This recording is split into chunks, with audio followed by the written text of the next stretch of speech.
Stealthy, lethal, precise. It flies at 3 times the speed of sound and cuts through a warship like a hot knife through butter. China's navy has threatened its neighbors, and they are turning to the BrahMos for protection. The Warship Killer.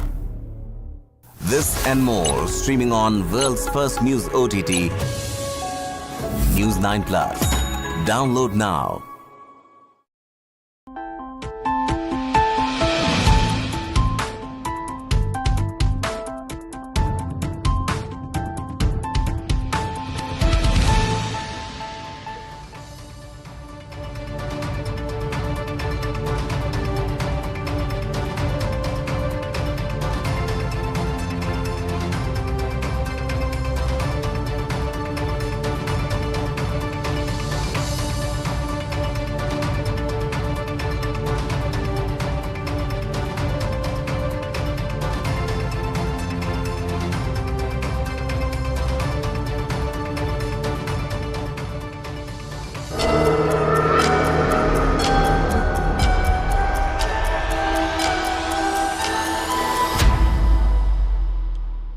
Hello and a very warm welcome to one and all. You're watching News9. I'm Neha Bhan. We continue to get you the latest from war zone Israel.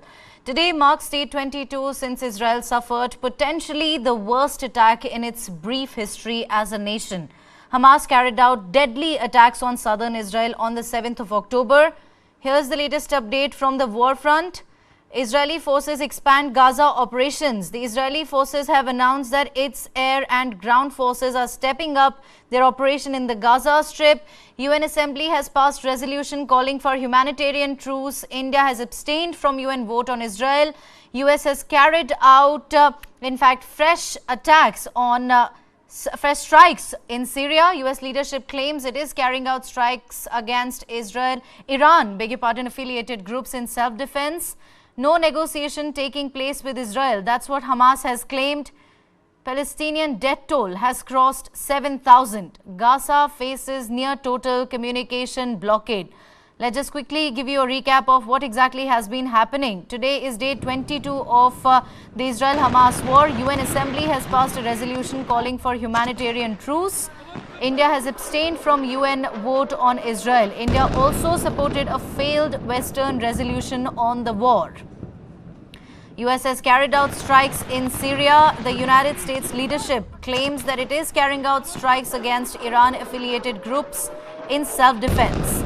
Palestinian death toll, meanwhile, has crossed 7,000 mark. Over 7,000 people have died in the current conflict in Gaza. Now Gaza faces near total communication blockade as Israel expands its military operation in Gaza. Hamas has claimed that there are no negotiations that are taking place with Israel, and it has also said that the terrorist organization is confronting the Israeli forces.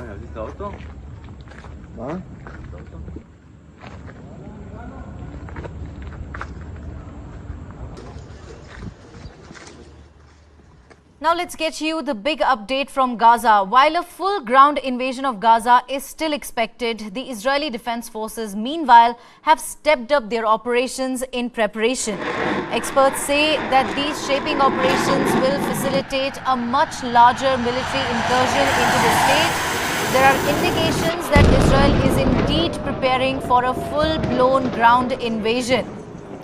IDF spokesperson Daniel Hagari informed that the forces were expanding their ground operations in Gaza, with infantry forces and armored tanks moving in on Friday night and conducting limited raids. Right on your screens, visuals coming in. Israel now stepping up its Gaza operation. Rear Admiral Daniel Hagari said that the forces are still on the ground and are continuing the war. That's a very important statement they're coming in by Daniel Hagari, the IDF spokesperson, who has stated that the forces are still on the ground and are continuing the war. Israel is carrying out shaping operations aimed at facilitating a full ground invasion in the future. Now, Hagari's announcement comes even as the aerial attacks over Gaza City intensify. Israeli forces have repeatedly issued warnings for civilians to evacuate the Gaza enclave. The residents have been asked to move towards the southern part of the city. The government advisor there on Friday has stated that Hamas was going to feel Israel's wrath as the nation starts to pay back with full force. Now, as per reports, internet and phone services are down all across Gaza and other communication channels have been blocked as well. Hamas on the other side has said that it is prepared to confront the Israeli attack in Gaza with quote-unquote full force. Hamas in a statement has said that its armed wing, the Al-Qassam brigades and all other Palestinian resistance forces are completely ready to confront Israel's aggression with full force. The terror group said that Israeli army will not be able to achieve any victory. There's a total communication blockade in Gaza. The Israeli Defense Forces have announced that they have killed the head of Hamas's aerial array, Asim Abu Rakaba. Abu Rakaba was responsible for Hamas's UAVs, drones, paragliders, aerial detection and defense. That's a huge blow for the Hamas terrorist organization. There's a communication blackout in Gaza in the meantime, even though, in fact, Israel has stepped up its Gaza operation. Now, as per the Israeli forces, Rakaba took part in planning the October 7 massacre and commanded the terrorists who infiltrated Israel on paragliders and were responsible for the drone attacks on IDF posts. Coming back to the big breaking news here, a full ground invasion of Gaza is still expected. The Israeli Defense Forces, meanwhile, have stepped up their military operations in preparation. Israel is carrying out shaping operations aimed at facilitating a full ground invasion in the future.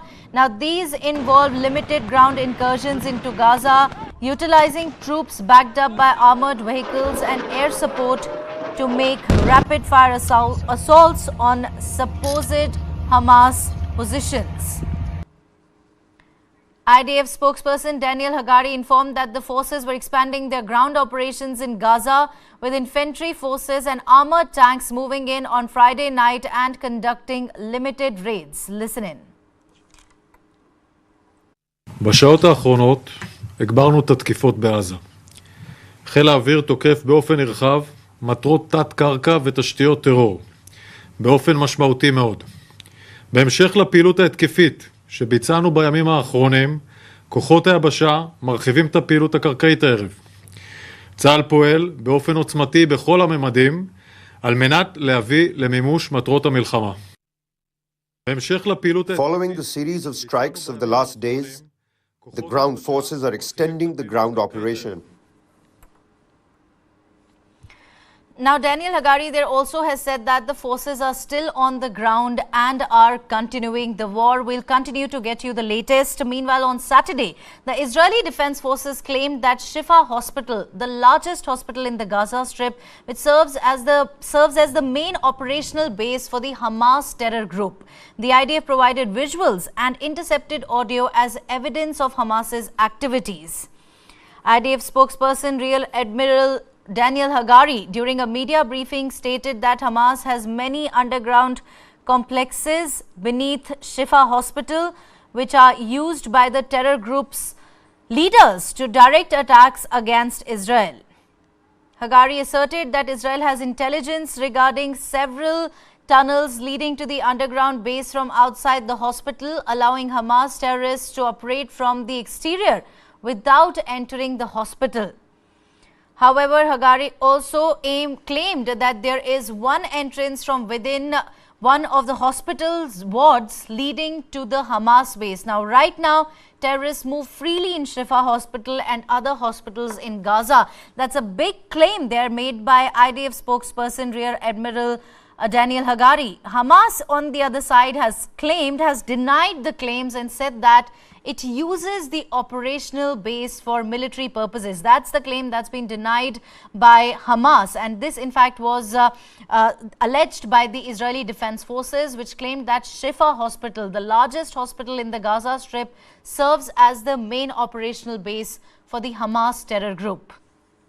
Now, as Israel steps up strikes on Gaza, IDF's killer tank called Merkava has been positioned at Israel-Gaza. What exactly is it? Here are the details. The Merkava is the Israeli army's principal main battle tank. It's been part of all of Israel's ground offensives since 1982. Now, the Merkava replaced the British-designed Centurion tank.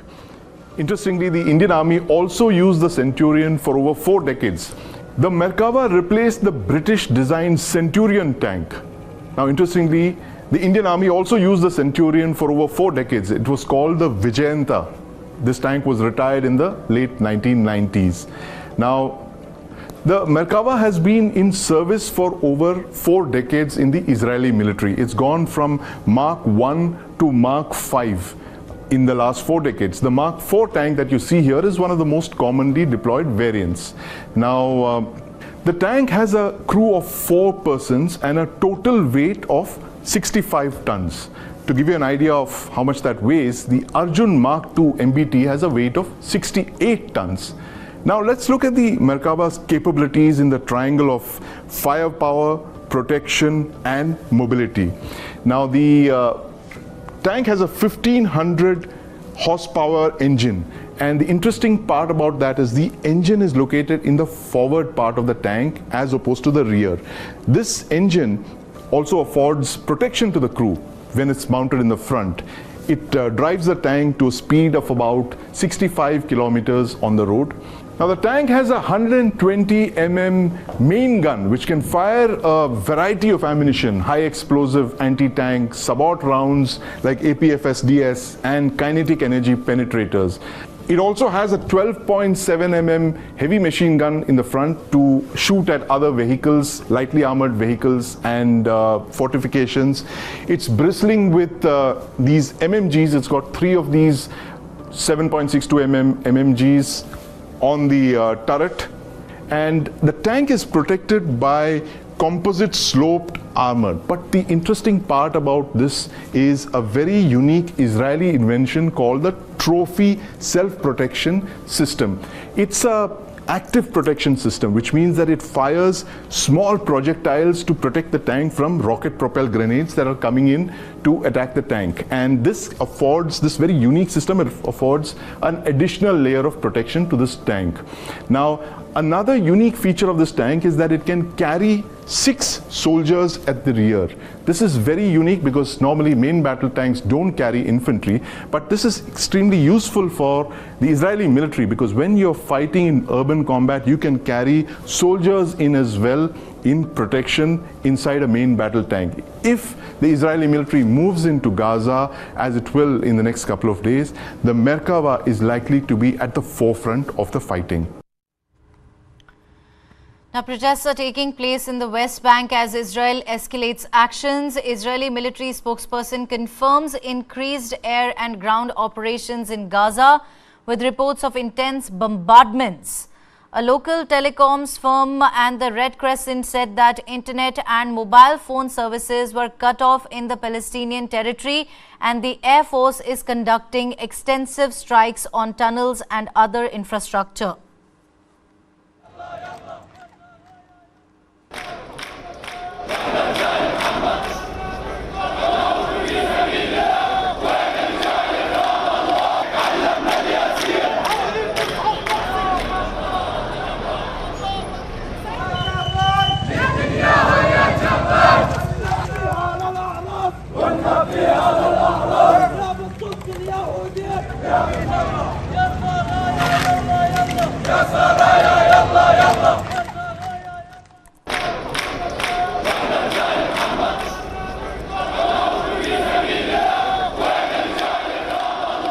Meanwhile, in New York, video shared on social media showed police arresting protesters at Grand Central Terminal who were calling for a ceasefire in the conflict between Israel and Hamas. Among those detained was actor and model India Muri. Hundreds of protesters had flooded Grand Central Terminal on Friday in the demonstration organized by Jewish Voice for Peace, forcing officials to close one of New York City's major transit hubs. Take a look.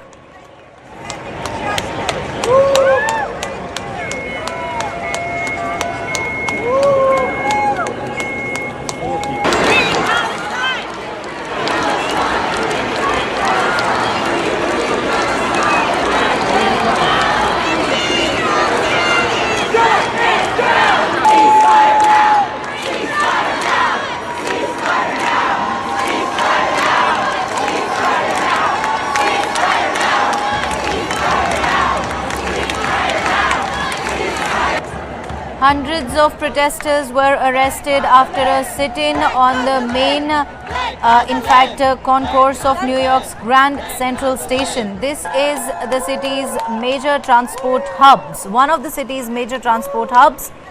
And these protesters were demanding a ceasefire between Israel and Hamas. Meanwhile, thousands of New Zealanders rallied in the capital, Wellington, marching to Parliament House in support of the Palestinian people.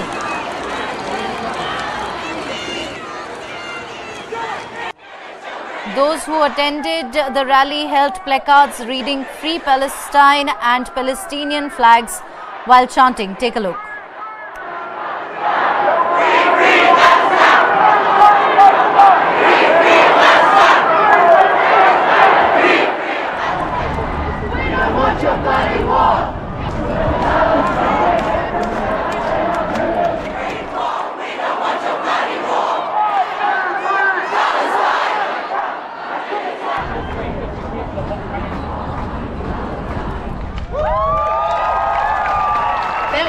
Statement of our independence recognized around the world. Thousands of people in New Zealand now staging a protest in Wellington, marching to Parliament House in support of the Palestinian people, demanding a ceasefire. Those who attended the rally held placards reading "Free Palestine, Jews for a Free Palestine." That's in fact the placard there, and Palestinian flags while chanting. The protests are taking place in several parts of the world. In West Bank, we had protesters as Israel. In fact, we had protests happening in West Bank as well as New York, and right on your screens, protests also taking place in New Zealand.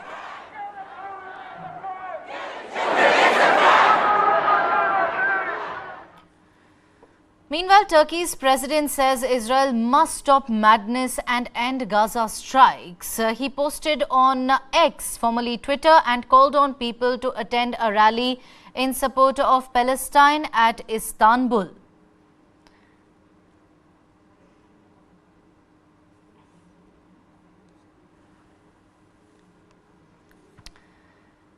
India abstained from voting on a United Nations resolution that called for an immediate humanitarian truce in the ongoing Israel-Hamas conflict.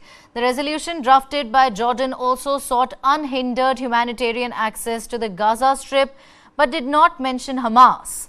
Canada proposed an amendment to insert a paragraph condemning terrorist attacks by Hamas, and India supported this amendment along with 87 other nations. However, the amendment could not be adopted as it did not receive a two-thirds majority. The Jordan drafted resolution titled "Protection of Civilians and Upholding Legal and Humanitarian Obligations" was adopted with 120 nations in favor and 14 against.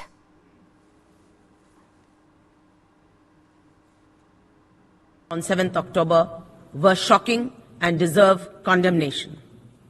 Our thoughts are also with those taken hostages. We call for their immediate and unconditional release. Terrorism is a malignancy and knows no borders, nationality, or race. The world should not buy into any justification of terror acts. Let us keep aside differences, unite, and adopt a zero-tolerance approach to terrorism. Mr. President, casualties in the ongoing conflict in Gaza are a telling, serious, and continuing concern. Civilians, especially women and children, are paying with their lives. This humanitarian crisis needs to be addressed.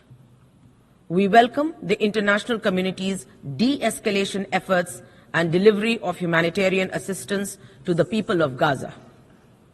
India, too, has contributed to this effort. Mr. President, India is deeply concerned at the deteriorating security situation and astounding loss of civilian lives in the ongoing conflict. The escalation of hostilities in the region will only exacerbate the humanitarian crisis. It is necessary for all parties to display the utmost responsibility.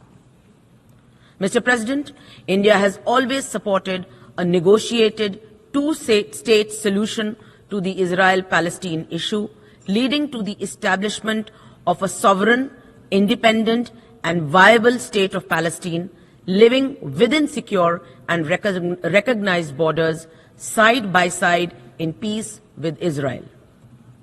For this, we urge the parties to de-escalate, eschew violence, and work towards creating conditions for an early resumption of direct peace negotiations.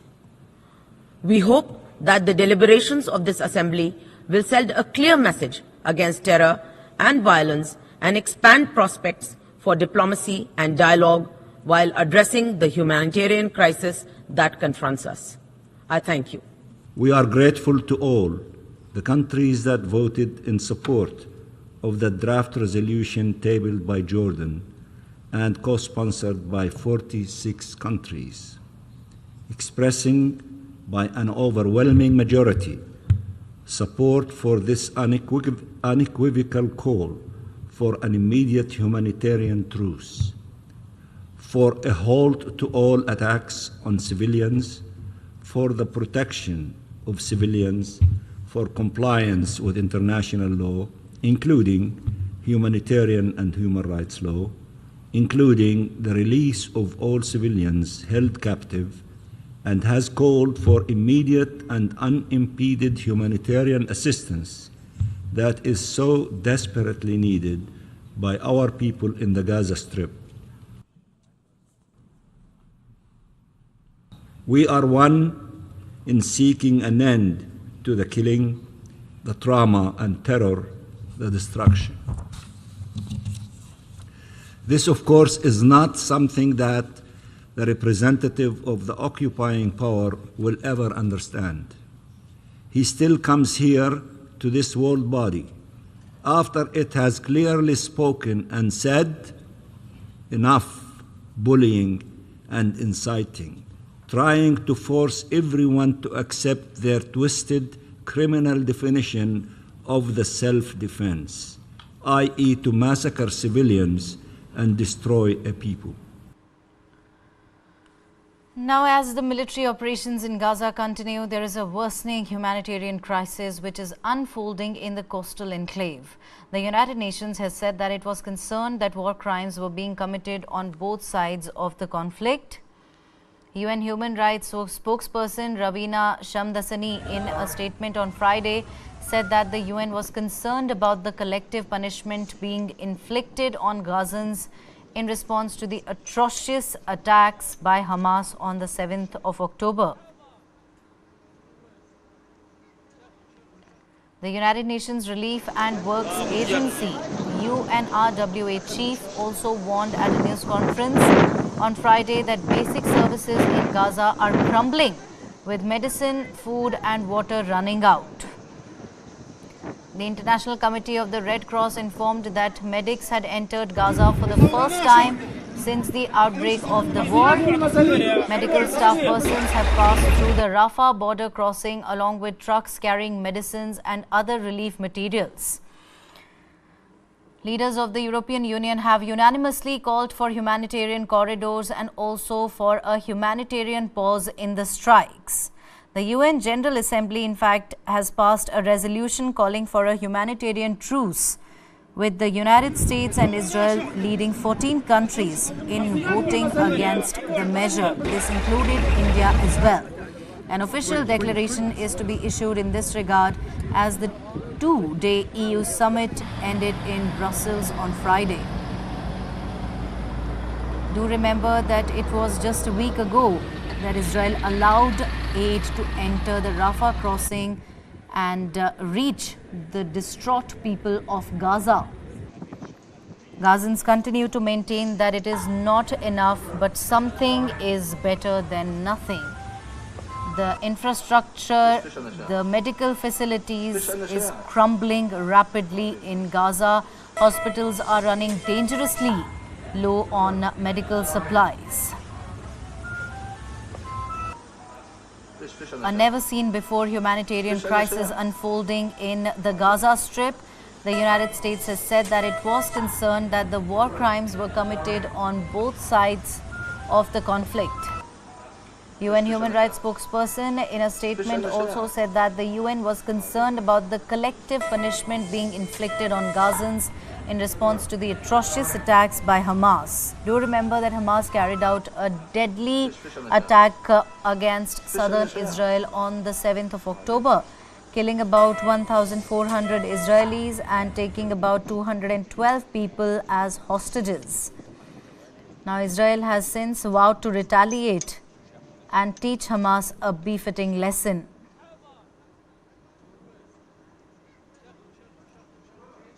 Israel has been continuously bombarding Gaza at places where it believes. Relief and Works Agency chief has also warned at a news conference that basic services in Gaza are crumbling, with medicine, food and water running out. The humanitarian system in Gaza is facing a total collapse with unimaginable consequences for more than 2 million civilians. As the bombing intensifies, needs are growing ever more critical and colossal. About 500 trucks per day were crossing into Gaza before the hostilities began. In recent days, an average of only 12 trucks per day have been able to go in, despite needs being far greater than they were at any time before. In addition, the supplies have trickled in do not include fuel for United Nations operations, fuel which is also essential to power hospitals, water desalination plants, food production, and distribution. Given the desperate and dramatic situation, the United Nations will not be able to continue to deliver inside Gaza without an immediate and fundamental shift in how aid is going in. The verification system for the movement of goods through Rafah crossing must be adjusted to allow for more trucks to enter Gaza without delay. We must meet the expectations and the core needs of civilians in Gaza. Life-saving humanitarian aid, food, water, medicine, fuel must be allowed to reach all civilians swiftly, safely, and at scale. The Secretary General welcomes the growing global consensus for a humanitarian pause in the conflict, and he repeats his call for a humanitarian ceasefire, the unconditional release of all hostages, and the delivery of life-saving supplies at the scale needed. Misery is growing by the minute. Without a fundamental change, the people of Gaza will face an unprecedented avalanche of human suffering. Everyone must assume their responsibilities. This is a moment of truth. History will judge us. The Director General of the World Health Organization, Tedros Adhanom, expressed deep concern about the WHO losing contact with its staff, health facilities, health workers and humanitarian partners on the ground in Gaza. He called for the urgent protection of all civilians and unrestricted humanitarian access. He stated, and I quote, "We have lost touch with our staff in Gaza, with health facilities, health workers and the rest of our humanitarian partners on the ground." At the same time, the United Nations Secretary General Antonio Guterres warned that the humanitarian situation in Gaza is on the verge of a complete collapse, with consequences that are beyond imagination for more than 2 million civilians.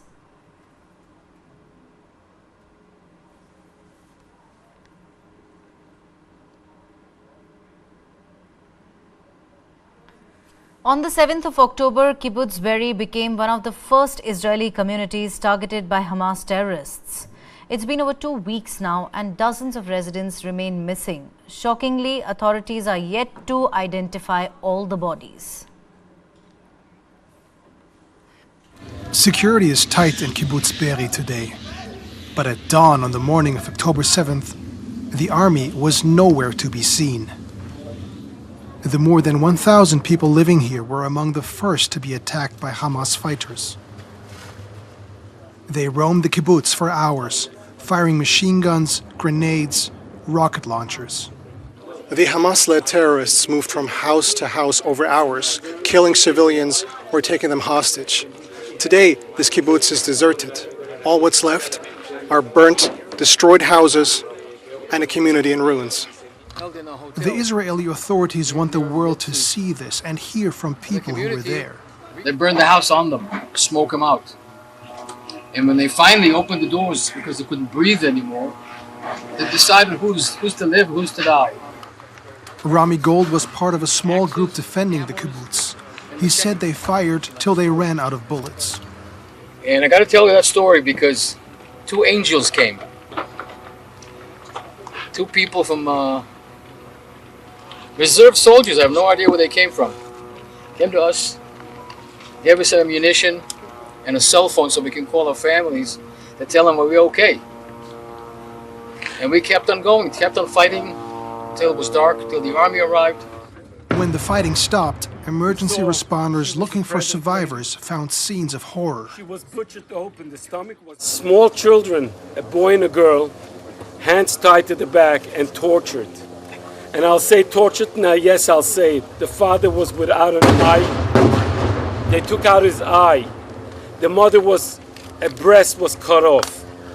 And while the children were brutally attacked, and they are sitting in the middle and eating the food of the holiday food, holiday meal that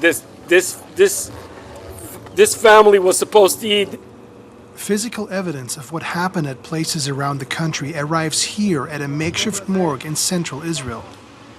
These are some of the up to 200 unaccounted for people. More are still being found. We are working day and night at shifts, trying to identify each and every one. This is hard because people were disfigured, mutilated, burned. We are here doing what we're doing because we think this is a holy mission. For us, identifying the last casualties and all of the civilians that got killed is so important. It's for us, we want to give them their final respect. Families waiting to bury their dead and those who saw what happened are angry as well as bereft. At Kibbutz Barry, Hamas killed more than 100 people, around 10% of the community. Emergency responder Yossi Landau, who saw the horror, says Hamas cannot be part of the future. We went through a lot. We went through the Holocaust. We went through a lot. We'll be strong. The world is supporting us.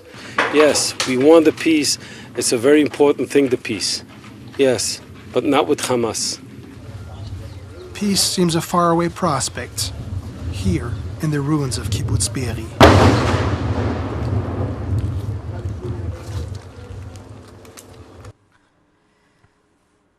Israeli troops expelled a prominent Palestinian activist from his home in a key West Bank city. This action followed his hosting of a foreign journalist and a well-known Israeli activist. Critics argue that the military used the Israel-Hamas war as a pretext to remove Issa Amro from Hebron. Have a look at this report. Friday prayers sound out in Ramallah, the West Bank's biggest city. But the faithful's prayers soon turned to protest against Israel's devastating strikes on Gaza. This woman says her whole family is there. Shame for what is happening to them. They slaughtered children and women. We do not forgive the Arab countries because they let us down. They did not stand by us. They left us alone. I hope someone will listen. We don't need empty words. We need someone that stands by us. And more feel that Hamas is doing just that. We are your soldiers, Mohammed Daif, they chant, praising Hamas's military wing commander. The West Bank is not governed by Hamas, but by Fatah, the party that controls the Palestinian Authority, or PA. It's widely seen as weak, corrupt and ineffective. And now, more than ever. The PA blames Israel and the West for its fragile legitimacy, growing by the day. Don't forget, last September, Abu Mazen stood before the General Assembly. He had made it clear that the international community is failing the Palestinians, that the Palestinian Authority has the responsibility and obligation to protect its people, but Israel is making its actions null and void. Israel is putting hurdles. There are other hurdles for the PA.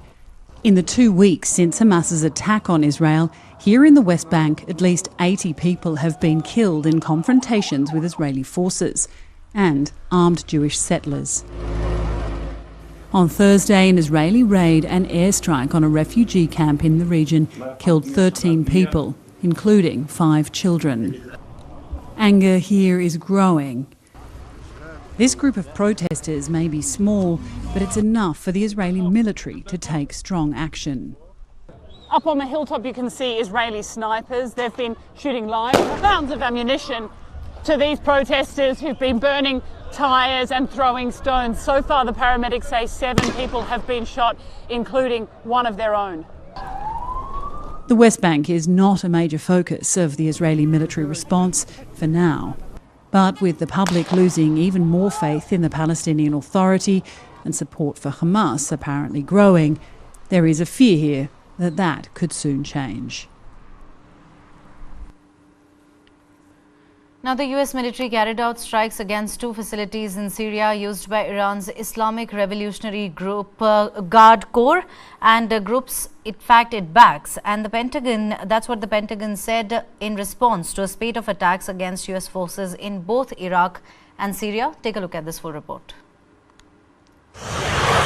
Strikes by 2 U.S. F-16 fighter jets on weapons and ammunition facilities in Syria on Friday are fueling fears that the Israel-Hamas conflict may spread in the Middle East. President Joe Biden ordered the mission in retaliation for attacks on U.S. forces by Iranian-backed militia. The Pentagon said the 2 facilities targeted near Abu Kamal, a Syrian town on the border with Iraq, were used by Iran's Revolutionary Guard Corps and militia groups. U.S. and coalition troops have been attacked at least 19 times in Iraq and in Syria by Iran-backed forces in the past week. Let me say this before this council. U.S. Secretary of State Antony Blinken told the United Nations on Tuesday that Washington would act swiftly if the attacks by Iran's proxies continued. The United States does not seek conflict with Iran. We do not want this war to widen. But if Iran or its proxies attack U.S. personnel anywhere, make no mistake, we will defend our people, we will defend our security, swiftly and decisively. Hamas, Islamic Jihad, and Lebanon's Hezbollah are all backed by Tehran. Biden sent a rare message to Iran's supreme leader Ayatollah Ali Khamenei warning against targeting U.S. personnel in the Middle East, the White House said on Thursday. Iran's foreign minister Hussein Amir Abdullahian followed up with this warning at the United Nations. I say frankly to the American statesmen who are now managing the genocide in Palestine that we do not welcome to expansion of the war in the region. But I warn, if the genocide in Gaza continues, they will not be spared from this fire. The United States has already sent warships and fighter aircraft to the region over the last 3 weeks. And on Thursday at the Pentagon, Brigadier General Patrick Ryder confirmed about 900 more U.S. troops are due there. While I won't talk specific deployment locations for these forces, I can confirm that they are not going to Israel, and that again, they are intended to support regional deterrence efforts and further bolster U.S. force protection capabilities. The recent Hamas terror attacks have raised concerns among Israelis. This is leading a few to contemplate leaving the country due to worries about their safety and frustration with their government's perceived inability to protect them. Shani could be living her happiest life. She and her friend Noah both recently became mothers for the first time. But being safe as Jews in Israel no longer feels like a given. I'm 33 years old. I never felt like I need to be ready to go. Israel is my country, is my home. It was always like history, was always stories that happened in the past that never happen again. But now, now it's our life. They want to be able to leave if they have to, so they're organizing paperwork for their babies. Carmi doesn't have a passport yet, so we're preparing that. Earlier his vaccinations, that won't hold us up from leaving if we will need to leave. The women's conversation revolves around the question of whether to stay or go. They say many people are torn. Israel is made of us, the Jewish people, and if we all leave, nobody will be left. And it's also very sad to think about it. Here in Tel Aviv, hardly anyone feels like swimming. The mood is somber. Everyone is on edge. This is our country. We don't have any other place. So, yes, I'm scared, I'm afraid, but I'm not leaving. Never. A lot of conceptions we had and stories that we told ourselves about what gives us security just broke 2 weeks ago. And now we are trying to establish new stories to tell ourselves what it means to be safe here in Israel. These people are not alone in their concern. Before October 7, a strong element of Israeli society was trust that the state could largely keep people safe despite the regional hostility. That has changed. A recent poll suggests that 2/3 of Israelis are extremely concerned or frightened, and more than 4/5 see the attack as a failure of the government. Those poll numbers sound shocking, but are they? Dalia Scheindlin is a public opinion analyst focusing on peace and conflict research in Israel. They are pretty shocking considering that it's very rare for Israelis to have any sort of consensus. This is a perennially divided society. It's been politically and socially divided since the start of statehood. But then again, we are in unusual times. And I think Israelis are going through that together in the sense that the state has let them down. Getting out of Israel has been difficult since the attack. Many flights have been canceled. But along with foreigners, Israelis are leaving, even if only for a while. Noah and Shani don't know yet where they might go if they decide to leave. Our considerations is, does the government is pro-Israel, and the population, is it Muslim, like most Muslim, Christians, Jews, where we have an a big Israeli community? Those will be the consideration we will take. It's ironic that now we need to find a safe place outside of Israel. And this is the big dilemma, because in our soul, we do feel safe here, but in reality, it's not safe. Their dearest hope is to raise their babies in peace. But they say growing anti-Semitism worldwide means it is increasingly difficult to say where that might be.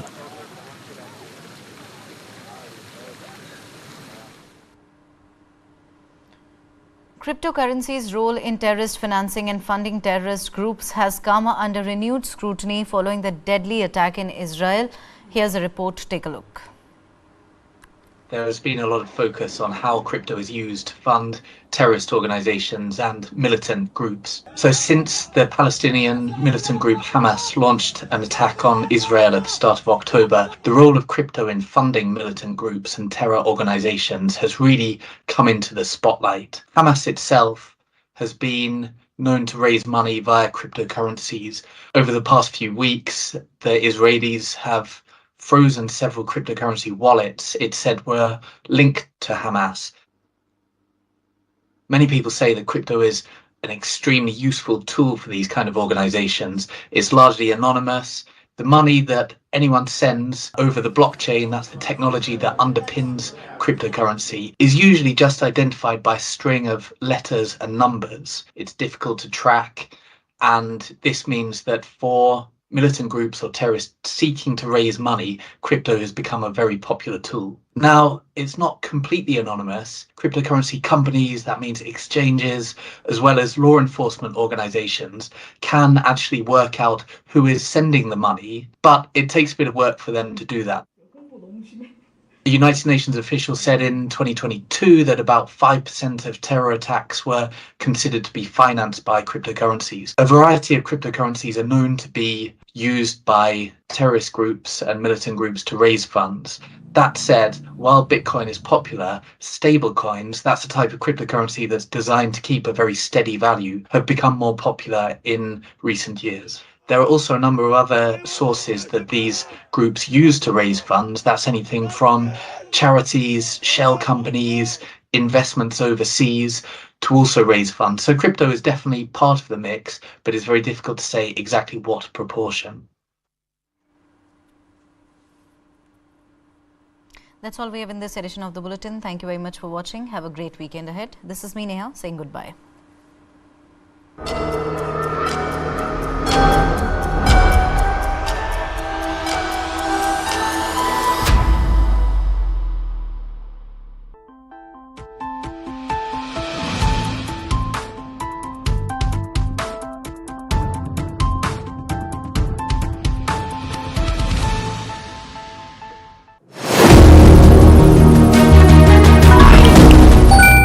Literally every major